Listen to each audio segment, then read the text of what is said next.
Това е добре като за Елян. Аз това Елян го харесвам, не е да. Елян го харесвам. Чакай, че Само е да тя с нея.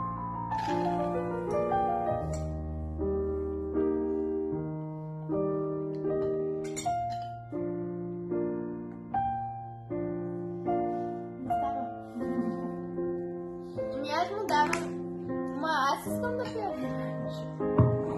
не, после ще приемем всички.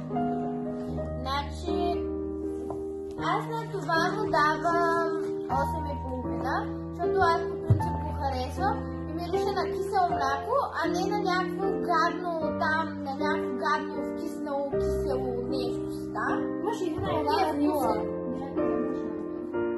Не знам. Аз... Каква оценка казах? 8. Аз също ще му дам 8,5, защото аз наистина си го заслужавам. Почти винаги пия такъв айран, защото това ми пада на ръцете, ама това е друго. И след мен просто не мога да му дам пълен 10. Аз 7,5. Нямам думи отново, за мен най-добре е след малко. На този ран, заради нея ще дам най-малка оценка, защото на всеки втория нямам думи. Това си вкусно. Ооо! Мирише на друго по принцип. Това са винаги смешни. Не.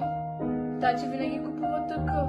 За първи път мирише. Много е странно, почва и гадно. Мирише на адски вкиснал. Мирише много гадно. Сигурно да видим срока на годност. Общо ти такъв вкусен. Добре, но има някакъв странен.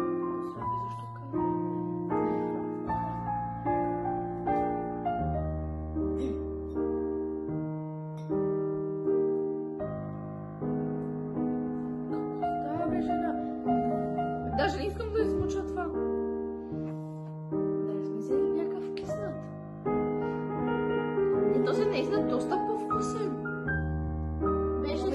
Имаше някакъв странен.